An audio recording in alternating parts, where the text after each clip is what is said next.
Wow! Ayan guys, at tayo'y mag-aayos ng doorknob ng ating pintuan dahil nasira yung pinto ng kwarto ng aking mga anak. Ayan. Yung doorknob, yun po yung nasira. So, nag-order tayo dyan sa mga ng online. Yan ang natin, mabilis naman ang ating pag order at yan na nga at ikakabit na nga natin. Sa pagkabit ng doorknob guys, yan muna medyo ano muna guys dahil medyo masikip. So ayan, ganun lang. Ginawa ko ay ipapasok lang yung dalawang tornilyo. Ayan. Papasok lang ng ganyan. Tapos isakto natin sa butas yun guys kasi para hindi magano. Total may ano naman yan guys meron naman yan guide. Ayan. Tapos yung dalawang tornilyo na yan guys na may kakabit ko yung dalawang tornilyo sa dalawang butas. Yun pag naipasok na yon, yan okay na yon. Tapos pwede nyo nang yung dalawang tornilyo, yan kakabit ko na yung dalawang tornilyo.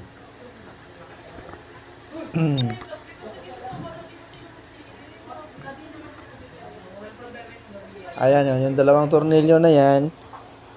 Yan, kabilaan yan. Yan, tapos i-screw mo lang siya. O ganun lang guys. Napaka-simple lang naman gawin yan. Kahit kayo pwede ninyong gayahin ang video ito. Kung kayo po may sira ang may sira ang inyong doorknob, yan pwede ninyong or yung lock ng inyong pinto, pwede ninyong gayahin yung video na ito guys. Medyo may kahirapan kaya lang makukuha nyo rin yan. Basta sundan nyo lang yung butas at saka yung pagkabit. Ayan na siya.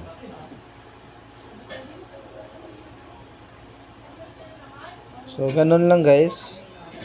Yan, yan mo yun yung itornilyo nyo lang din. Ayan, nakabit ko na. Ayun. Gumagana na siya.